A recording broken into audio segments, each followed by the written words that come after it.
এইদিকে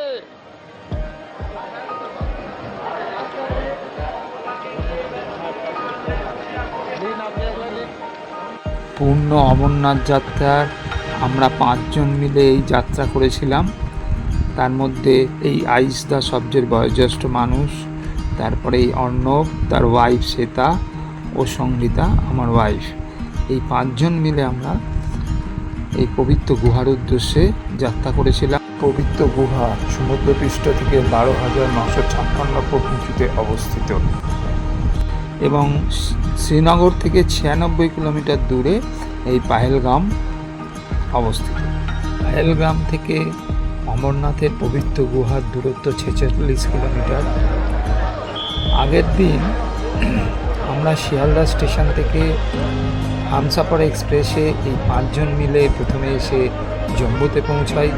তারপর সেই রাত্রি আমরা জম্মুতে থেকে ভোরবেলা একটি গাড়ি নিয়ে আমরা পাহেলগাম চলে আসি এবং সেই রাত্রি পাহেলগাম থেকে পরদিন সকালবেলা আমরা অমরনাথের উদ্দেশ্যে যাত্রা শুরু করি। এখন ভোর 3:30টার সময় আমরা পাহেলগাম হোটেল থেকে বেরিয়ে স্নান করে, আমাদের জন্য আগে থেকেই একটি গাড়ি বলা ছিল, সেই গাড়ি 3:30টার সময় ভোরবেলা আমাদের পাহেলগাম হোটেল থেকে চন্দনবাড়ির উদ্দেশ্যে গাড়ি করে নিয়ে আসে এবং এইখান থেকেই পাহেলগামের যাত্রা শুরু হয়। এবং দীর্ঘক্ষণ আমরা এই লাইনে দাঁড়িয়ে প্রত্যেকে পড়ছি চেক করে তারপরে অমরনাথের পবিত্র গুহার উদ্দেশ্যে যাত্রা শুরু করি। এবং তার আগে আশপাশের প্রাকৃতিক সৌন্দর্য দেখতে দেখতে মন ভরে গেল এবং ঠান্ডা ছিল খুব বেশি, কিন্তু সে যেন সৌন্দর্য দেখে সেই ঠান্ডার কথা ভুলেই গেছিলাম। এত সৌন্দর্য, আর সবে ভোর হচ্ছে, চারিদিকে পাইন, নানা রকম সৌন্দর্য, গাছ যেন প্রকৃতি সাজিয়ে দিয়েছে, এত অপূর্ব। এই জন্যেই কাশ্মীর হচ্ছে ভূস্বর্গ, অপূর্ব সুন্দর। এবং যতই আলো ফুটছে প্রকৃতির রূপ তত বেরিয়ে আসছে। বরফের পাহাড় মাথার ওপর সেই সূর্যের আলোর ছটা পড়ছে, তার মধ্যে এক অপরূপ সৌন্দর্য দেখতে পাচ্ছি আমরা। এক একটি পাহাড়ের এক একটি রূপ, সে ভাষায় বলা যায় না, এত সুন্দর। এবং পাহাড়ের নিচে যে পাইন গাছগুলো হয়েছে সে যেন একদম ছবির মতন করে সাজানো। এইবার আমরা এটি চন্দনবাড়ির বেস ক্যাম্প, এখান থেকেই সকল পুণ্যার্থী অমরনাথের জন্য যাত্রা শুরু করে। বহু লোক পুণ্যার্থী দাঁড়িয়ে রয়েছে, ওই যে চালাটি রয়েছে ওইখানে মিলিটারি প্রত্যেকের পড়ছি চেকিং করছে। এই আইসদা হাত নাড়ছেন, তার আগেই অর্ণব। আমরা রেডি হয়ে রয়েছি, পিঠে একটি করে আমাদের সামান্যতম ব্যাগ, আর যে আমাদের ঘোড়াটি যাবে তার কাছে কিছু সামান্য লাগেজ দেওয়া আছে, কেননা এই 46 কিলোমিটার রাস্তা সম্পূর্ণ আমরা ঘোড়াতেই যাব এবারে। এবং বহু পুণ্যার্থী এটা হেঁটেই যাচ্ছেন। যারা হেঁটে যাচ্ছে তাদের 3 দিন সময় লাগে। প্রথম চন্দনবাড়ি থেকে তারা যাবে শেষনাগ, সেদিন শেষনাগে নাইট স্টে হবে, পরদিন ওখান থেকে পঞ্চতরণী, তারপর দিন পবিত্র গুহায়। এবার আমরা ঘোড়ায় করে আরম্ভ করে দিয়েছি যাত্রা। এই ঘোড়াতে এই যেটি দেখা যাচ্ছে এ রয়েছে শ্বেতা, তার আগেই রয়েছে সঙ্গীতা, আর পেছনে রয়েছে আমি, তার পেছনে রয়েছে আইসদা। সামনে আমরা আস্তে আস্তে এগিয়ে চলেছি। এন্ট্রি হয়ে গেছে, মিলিটারি পাশে দাঁড়িয়ে আছে। আমার ডান হাতে ভারত সেবা সংঘের সেবার জন্যে মহারাজরা রয়েছেন। কোনো পুণ্যার্থী অসুস্থ হলে তারা সেখানে আমাদের স্বাগত জানাচ্ছে, হর হর মহাদেব, হর হর মহাদেব, ওম নমঃ শিবায় বলে বলে। এবার চলেছি আস্তে আস্তে, যতই এগোচ্ছি ততই প্রকৃতির অপূর্ব রূপ। এই যে সামনে এবারে ঢুকেই দেখতে পাচ্ছি যে বরফের চাদর, এই যে জলের যে স্রোতের নদী সেইটা জমে বরফ হয়ে গেছে, তার নিচে দিয়েই এই জল এখনো বেরোচ্ছে, আর বলা যাচ্ছে না এতটা সৌন্দর্য, ভাষায় প্রকাশ করা যাচ্ছে না।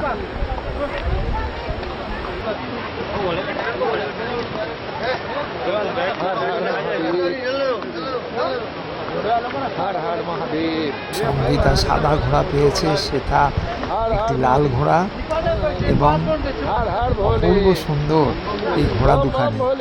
তারা আস্তে আস্তে সামনে এগিয়ে চলেছে।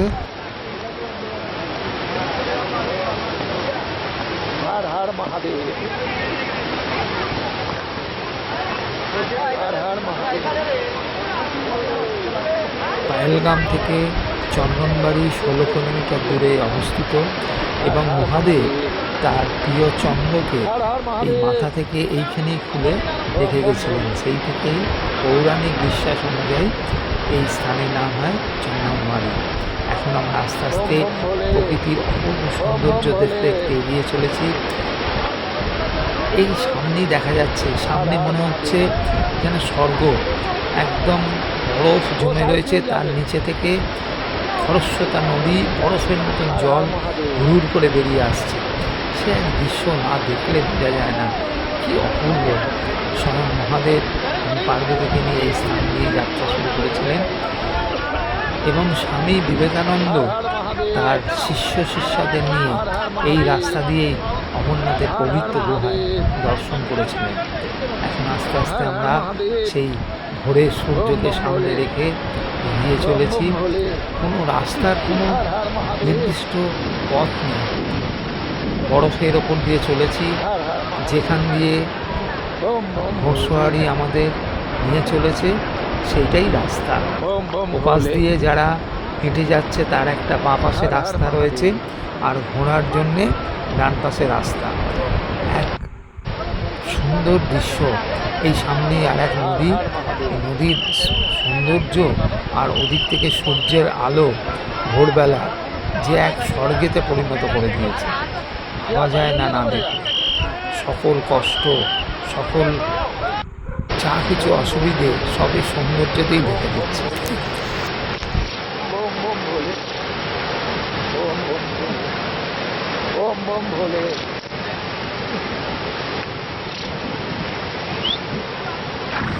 এই চন্দনবাড়ি থেকেই চড়াই শুরু।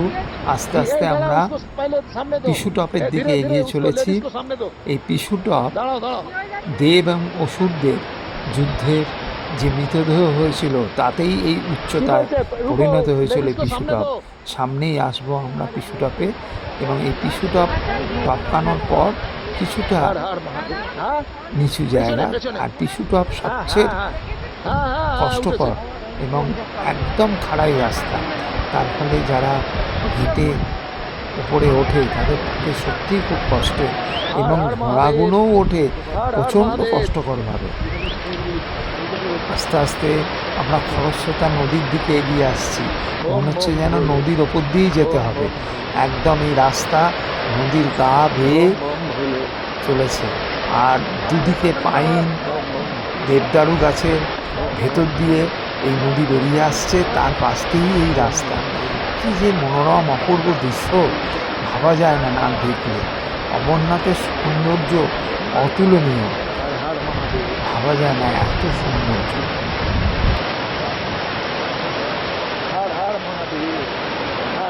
আমার ঘোড়া সামনে চলে এসছে, সেটা সঙ্গীতা পেছনে রয়েছে, তার পাশেই এই অপূর্ব সুন্দর খরস্রোতা নদী বয়ে আসছে। এবার আস্তে আস্তে আমরা পিছু টপের দিকে ওপরের দিকে উঠছি। তার সঙ্গে সঙ্গে সব সময় এই নদী রয়েছে আমাদের সঙ্গে, তার জন্যে আরও সৌন্দর্য বেড়ে গেছে। ওম ভোম ভোলেনাথ, হর হর মহাদেব, হর হর মহাদেব, জয় অমরনাথ জি কি জয়, জয় অমরনাথ জি কি জয়।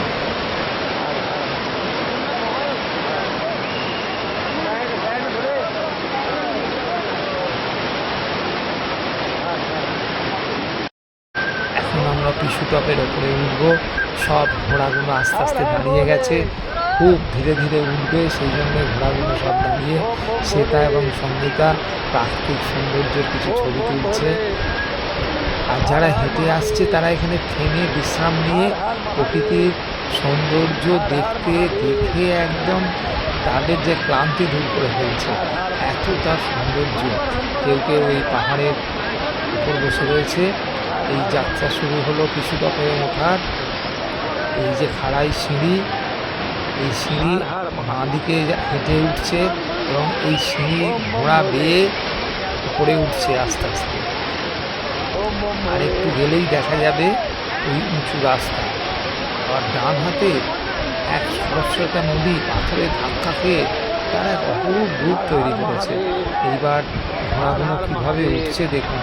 সেখানে একদম ছোট্ট ছোট্ট ধাপ, সেই সিঁড়ির ধাপ বেয়ে বেয়ে ঘোড়াগুলো ওপরে উঠছে।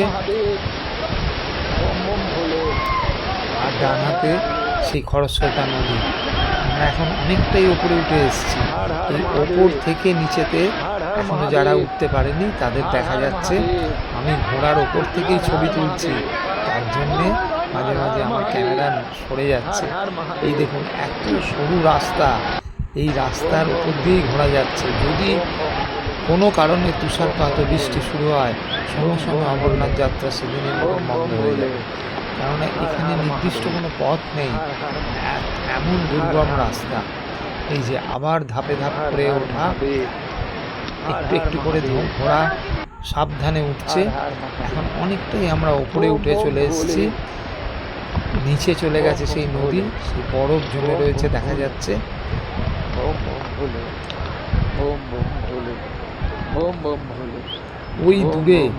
ওই দূরে দেখা যাচ্ছে, ওইখানে উঠতে হবে। ঘোড়াগুলো এইভাবে ঘুরে ঘুরে সেই পাহাড়ের ওপরে উঠছে পিছু টপ।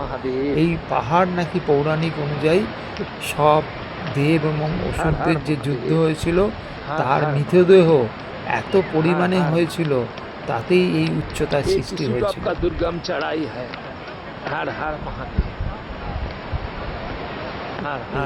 আস্তে আস্তে আমরা ঘোড়ায় করে চলেছি। এই পাহাড় টপকে যখন আমরা প্রথমেই এক লঙ্গরখানায় পৌঁছবো, এখন আস্তে আস্তে পিছু টপে আরও ওপরে উঠতে হবে আমাদের। সেই দিকে এগোচ্ছি। তার সঙ্গে প্রকৃতির সৌন্দর্য, এই সূর্য ওঠার সঙ্গে সঙ্গে পাহাড়ের ওপর পড়ছে এবং এক একটি পাহাড়ের এক একটি রং।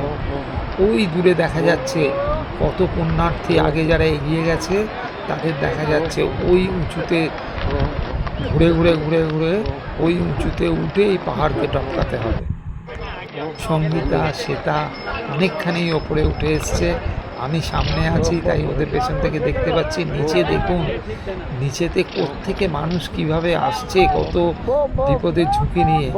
ওই ঘোড়াগুলো পাহাড়ের পাশে সরু রাস্তা দিয়ে উঠে আসছে। কোনো কারণে যদি বৃষ্টি বা তুষারপাত হয় এই রাস্তা পিচ্ছিল হয়ে যাবে, তখন আর যাওয়া যাবে। সবটাই বাবা অমরনাথের কৃপায় উপর নির্ভর করে এই যাত্রা পূর্ণাঙ্গ রূপ পেতে। হ্যাঁ, অপূর্ব, সত্যি এক কি সুন্দর দৃশ্য।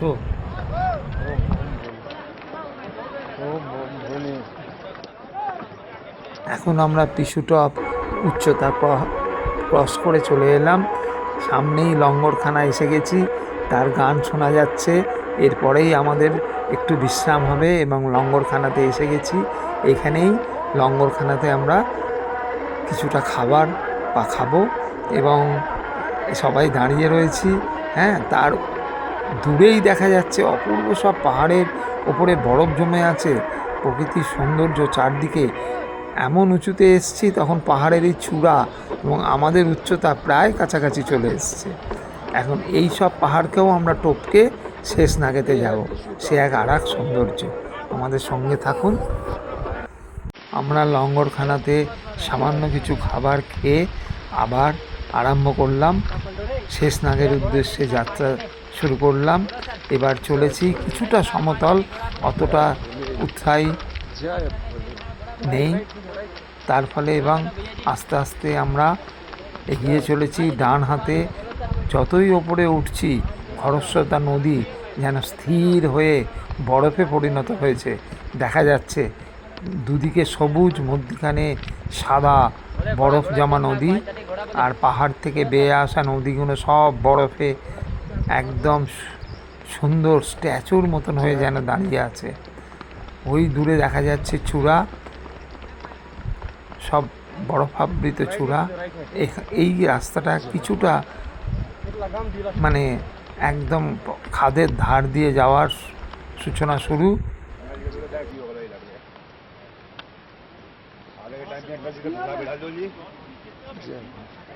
চলো চলো, আগে দাঁড়িও না, চলো। আমাদের ডান হাতে এই যে ক্রস করছি, এখানে খুব উঁচু এক খাদ, সেইখান দিয়ে নদী বয়ে চলতে চলতে বরফ ঠান্ডাতে বরফ জমে একদম স্ট্যাচুর মতন হয়ে গেছে। এবং সেইটা দেখতে দেখতে আমরা চলেছি। নিচের দিকে তাকালেই ভয় লাগছে, এত উঁচুতে চলে এসেছি। এবং রেলিংগুলো কিছু কিছু ভেঙে পড়েছে। এই যে খাদ দেখা যাচ্ছে, কত উঁচু থেকে এই খাদের নিচু, সেখান দিয়ে ঝর্ণার জল, নদীর জল বয়ে চলেছে। সেইগুলোর এত ঠান্ডা যে এখন পুরো সম্পূর্ণ বরফে পরিণত হয়ে গেছে।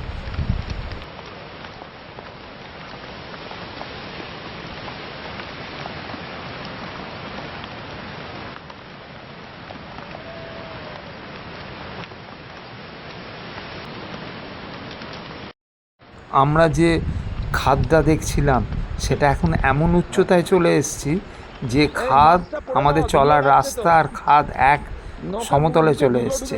আমরা এখন কতটা উপরে এসেছি যে নদী আর আমাদের চলার রাস্তা দুটো সমানভাবে দেখা যাচ্ছে। আর পাহাড়ের চূড়াগুলো মনে হচ্ছে যেন আমাদের কাছাকাছি এসে গেছে। আমরা কতটাই উঁচুতে চলে এসেছি। যখন পিছু টপে ছিলাম তখন এই পাহাড়গুলো অনেক উঁচুতে দেখা যাচ্ছিল। এখন যেন পাহাড়ের ওপরে চলে এসেছি।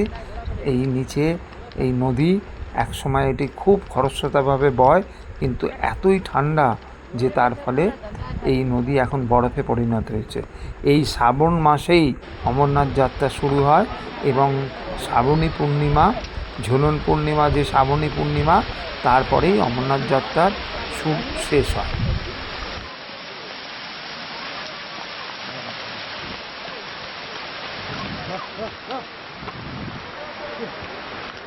আমাদের যে ঘোড়াগুলো নিয়ে যাচ্ছিলো এই ঝর্ণার জল তারা কিছুক্ষণ দাঁড়িয়ে খেলো। এতক্ষণ ধরে এত কষ্ট করে তারা এই ওপরে আমাদের নিয়ে আসছে।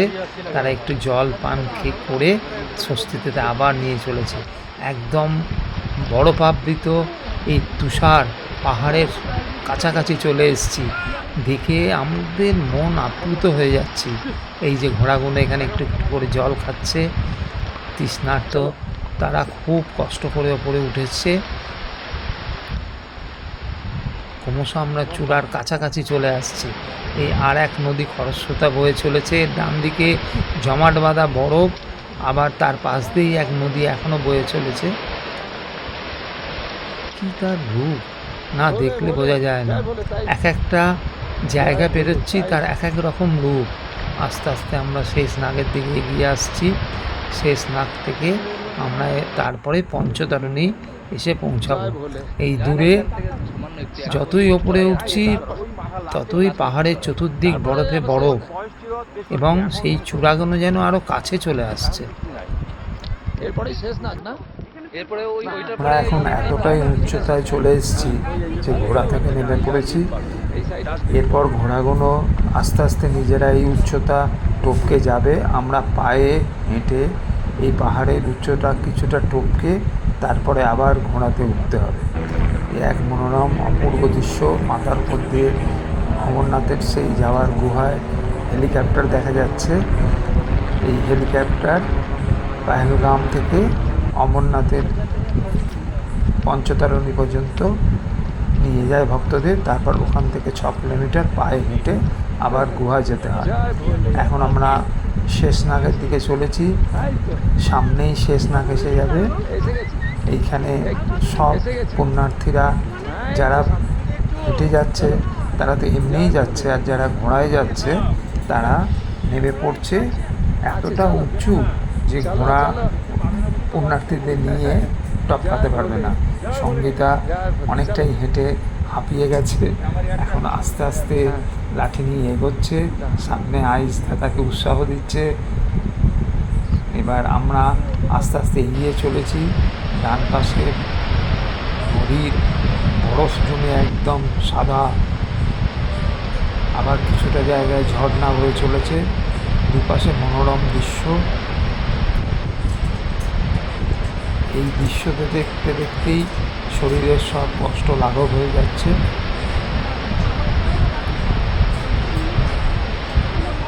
কিছু কিছু ভক্ত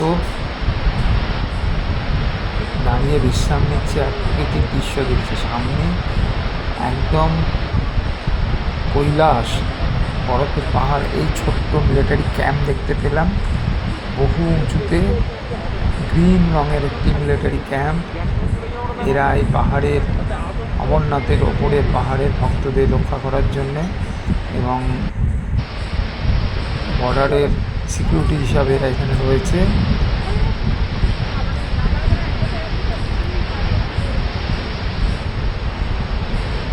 ডান দিকে বিশাল খাদে দুই ঝর্ণা মিশে যাচ্ছে। পায়ে হেঁটে এখন আমরা এই উঁচু রাস্তাটায় উঠছি। এখান দিয়ে ঘোরা যাওয়া অসম্ভব। এই একটা ঝর্ণার যে পড়ছে সেইটাকে টপকাতে হবে। একটা বাঁধের মতন করা আছে, ব্রিজের মতন। এই ব্রিজটার ওপর দিয়ে ভক্তদের যেতে হচ্ছে, দিয়ে ঝর্ণাটা টপকে তারপরে ওই উঁচুতে উঠতে হবে।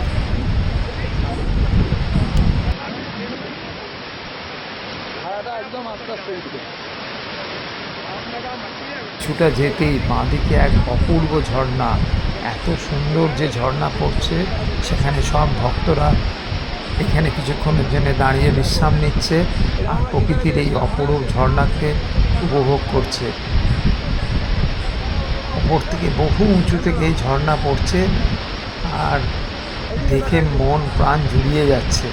আমরাও এখানে কিছুক্ষণ দাঁড়ালাম, সঙ্গীতাও এখানে দাঁড়িয়ে কিছুক্ষণ বিশ্রাম নিচ্ছে। এবার এই রাস্তা দিয়ে আস্তে আস্তে আবার উঁচুতে উঠতে হচ্ছে। দেখা যাচ্ছে বাঁ দিক দিয়ে সিধে খাড়াই রাস্তা। এই খাড়াই রাস্তা, এই একটা ছোট্ট ব্রিজের মতন করা আছে, এটাকে টপকে ওপারে গিয়ে তার পাহাড়ের ওপারে এই যে নিচে থেকে ভক্তরা আসছে সব এরমভাবে আস্তে আস্তে বহু উঁচুতে উঠে আসছে। নিচের জল নীল দেখাচ্ছে, অত ওপরের থেকে আমরা নিচে দেখতে পাচ্ছি। ওই নিচে থেকে আমরা পায়ে হেঁটে হেঁটে এখন ওপর দিকে আসছি। এখানে কোনো ঘোড়া চলার ব্যবস্থাই নেই, এখানে সম্পূর্ণ পায়ে হেঁটে আসতে হয়। এই রাস্তাটা একদম পাহাড়ের চূড়ার মাথায় কাছাকাছি এসে গেছি। দূরের চূড়াগুলো দেখা যাচ্ছে, সেখানে বরফাবৃত। অমরনাথ যে কি সুন্দর, না দেখলে বোঝা যায় না।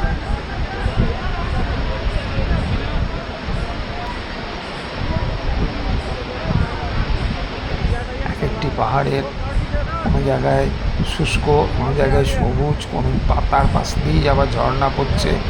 সব মিলিত সৌন্দর্য যেন এক অপরূপ শোভা নিয়েছে। এই একটি ঝর্ণা।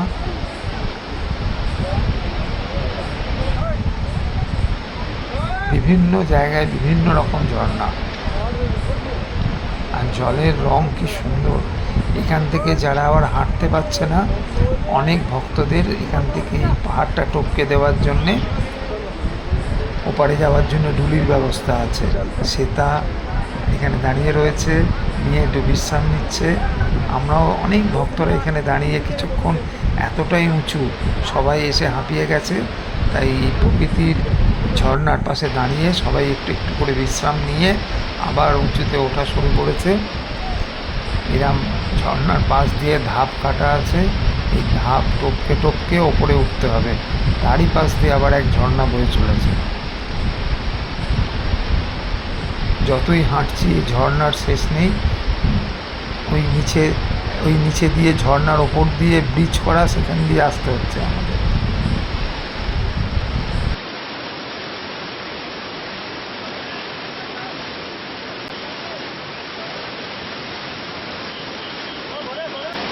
রাস্তা দিয়ে ঘোরা যাওয়া একদম অসম্ভব, তাই জন্য এখান দিয়ে পায়ে হেঁটেই যেতে হয়।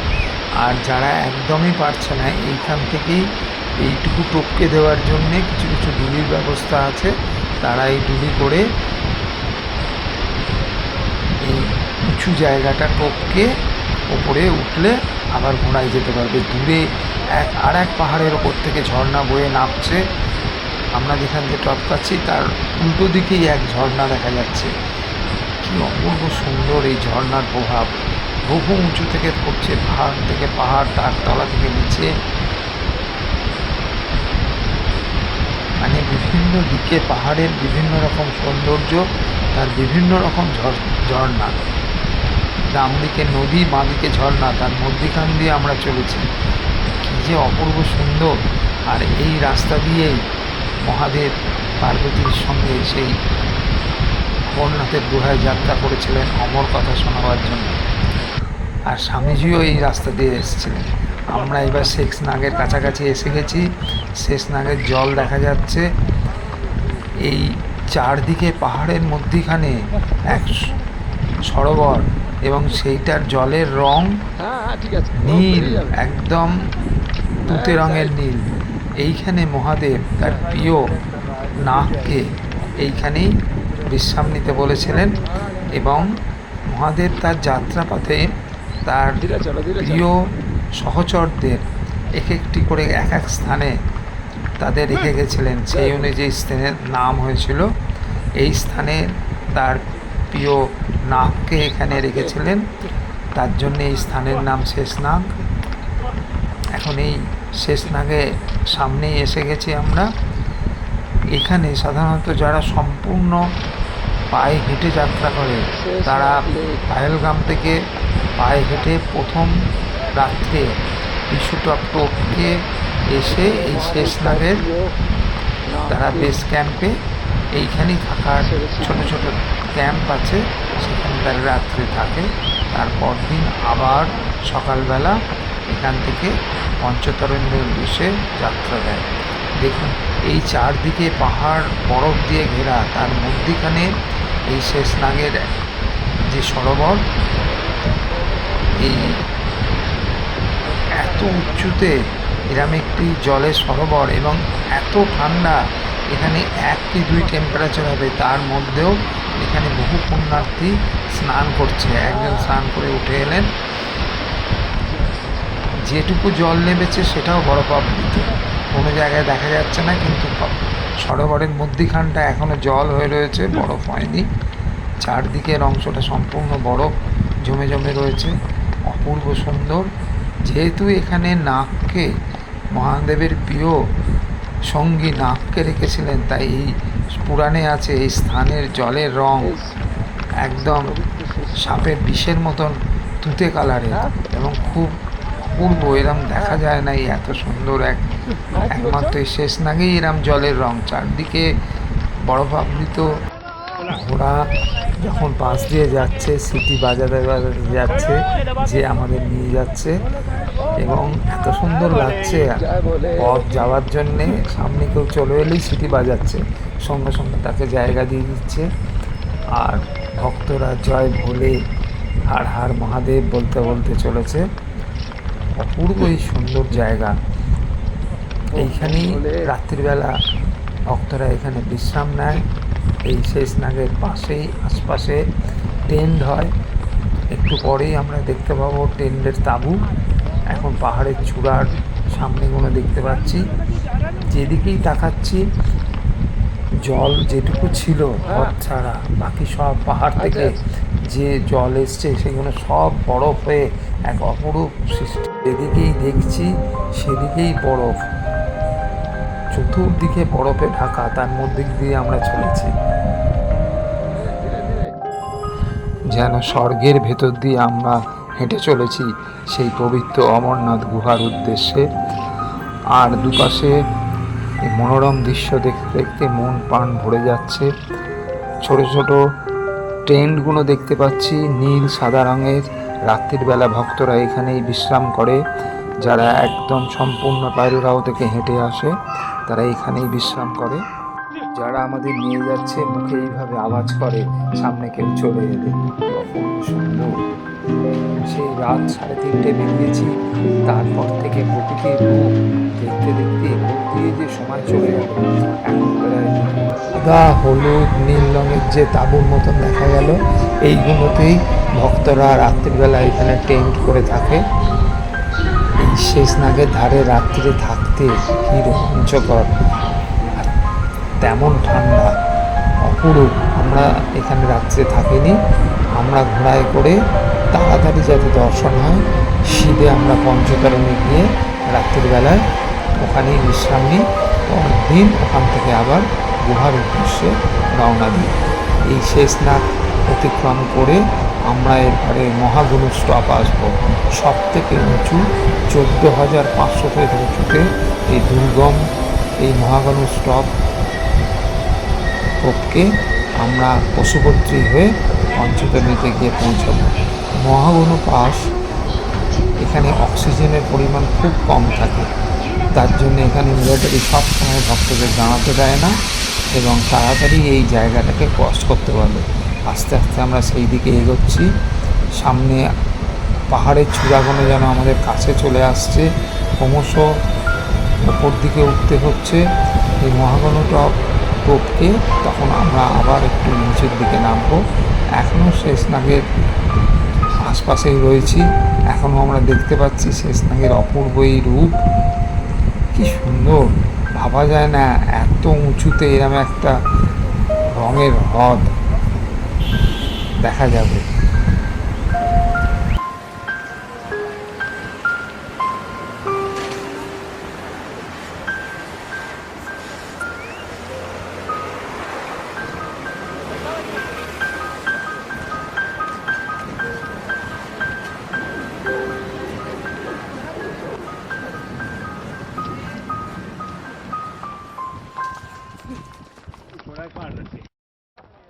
সব ভক্তরা আগের দিন যাত্রা করেছিল, রাতে তারা এখানে ছিল। ভাবুন কিরাম ঠান্ডায় এখানে এই হ্রদের ধারে থাকতে হয়, তারপরে এখান থেকে সকালবেলা আবার যাত্রা শুরু করে। হর হর মহাদেব, হর হর মহাদেব, হর হর মহাদেব, হর হর মহাদেব, হর হর মহাদেব। জয় ভোলে, जय भोले, जय भोलेनाथ। हर हर महादेव, हर हर महादेव, हर हर महादेव, हर हर महादेव।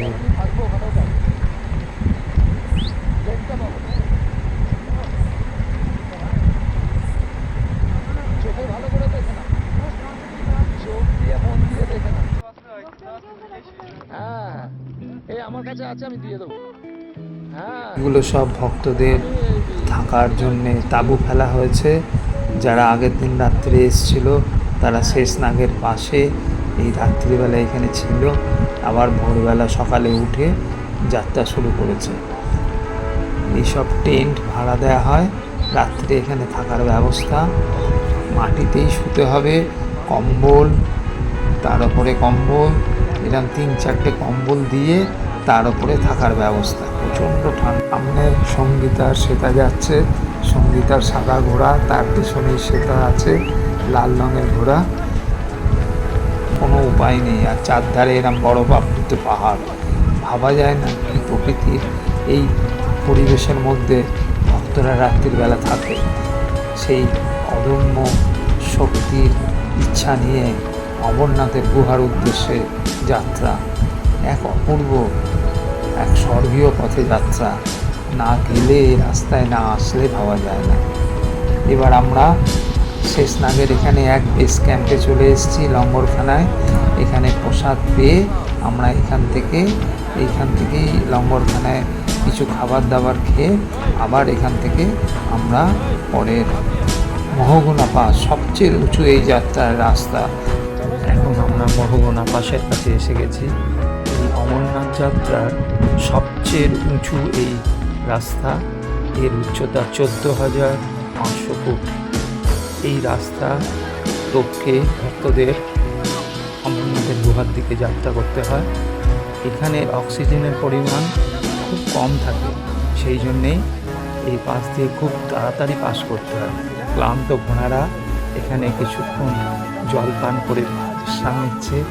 এই ঘোড়ার উপর সঙ্গীতা বসে আছে। প্রচণ্ড ঠান্ডা, প্রত্যেকে আমরা টুপি, মুখে মাস্ক, গায়ে জ্যাকেট পরে আছি। চতুর্দিকে যেদিকে তাকাই বরফ, সামনে পুণ্যার্থীরা চলেছে, বরফের ওপর দিয়েই চলেছে। একদম নির্দিষ্ট কোনো রাস্তা নেই বললেই চলে। যেখান দিয়ে সুবিধা হচ্ছে সেখান দিয়েই আমাদের এই ঘোড়ার বাহক আমাদের সেই রাস্তা দিয়ে নিয়ে যাচ্ছে। দূরে কিছু কিছু তাঁবু দেখা যাচ্ছে। এখানে মিলিটারিদের এইসব তাঁবুগুলো তারা ভক্তদের গার্ড দেওয়ার জন্যে এইখানে টেন্ট করা আছে। আমরা পুরো বরফের ওপর দিয়ে চলেছি, সামনে যেদিকে তাকাচ্ছি সেদিকেই বরফ। এতটা উচ্চতাতে চলে এসেছি যে পাহাড়ের মাথা এবং আমাদেরও যেখান দিয়ে যাচ্ছি সমান সমান উচ্চতায় চলে এসেছি। কি সুন্দর, যেন স্বর্গের ওপর দিয়ে চলেছে এই রাস্তা দিয়ে।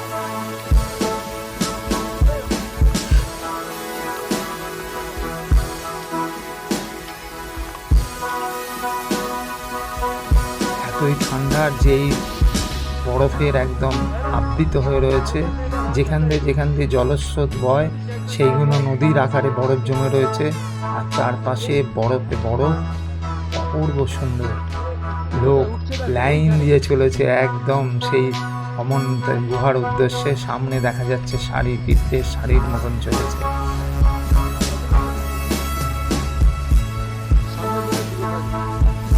বাঁদিকে কিছুটা শুকনো, ডান দিকে কিছুটা শুকনো পাহাড়, তার মধ্যখান দিয়ে বরফের পাহাড়।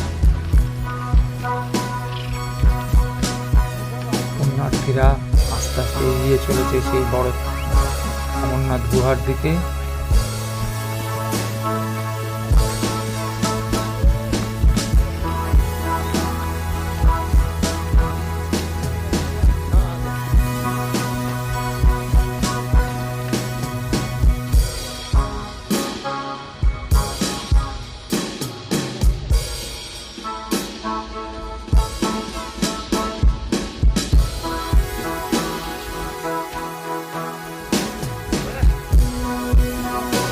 এখন আমরা এতটাই উচ্চতায় চলে এসেছি, শুধু আমরা ছাড়া চতুর্দিকে বরফ, যেদিকে তাকাচ্ছি সেদিকেই বরফ।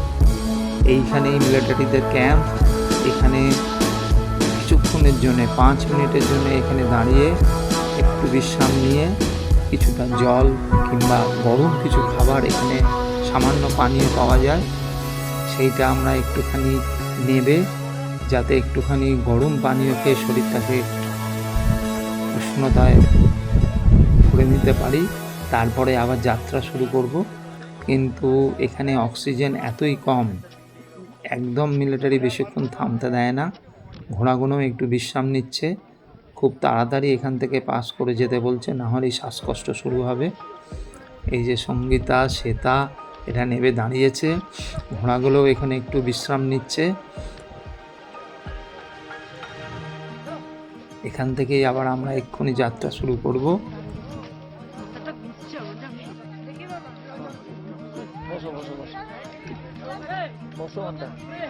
পাহাড়টির নিচে বরফে বরফ, তার ওপরেই শুকনো, তার ওপরে মহাদেবের ত্রিপুণ্ডির মতন বরফ জমে রয়েছে। এক অপরূপ দৃশ্য। আর একদম বরফের ওপর দিয়ে আমাদের ঘোড়াগুলো চলেছে। কি অপূর্ব রূপ এই অমরনাথ যাত্রার, বলে বোঝানো যাবে না। আর আকাশের এতটাই উচ্চতায় এসছি, মনে হচ্ছে আকাশকে ছুঁয়ে ফেলতে চলেছি।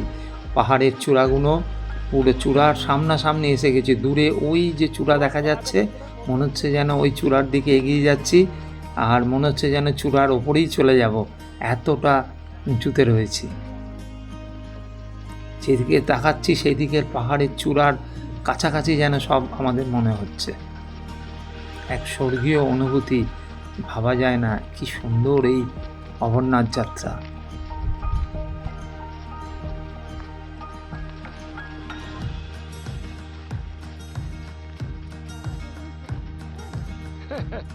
হ্যান্ডিক্যামে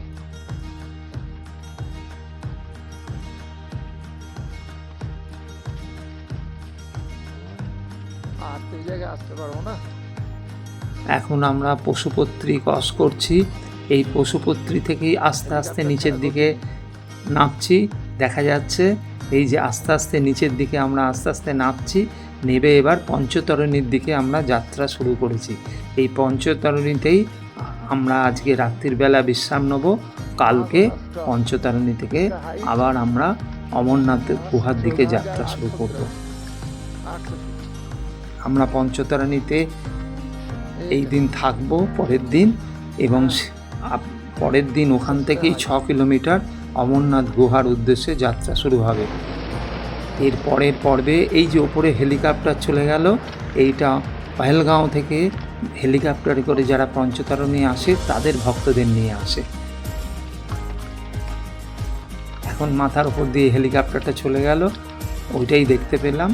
এরপরে আমরা পরের পর্বে আপনাদের পঞ্চতরণী থেকে অমরনাথ গুহার উদ্দেশ্যে অপূর্ব যাত্রা দর্শন করাবো। আজ আমরা এখন পঞ্চতরণীর কাছাকাছি চলে এসেছি। আর কিছুক্ষণ এলেই পঞ্চতরণী এসে যাবে, কিন্তু যতই এগোচ্ছি ততই বরফে বরফ।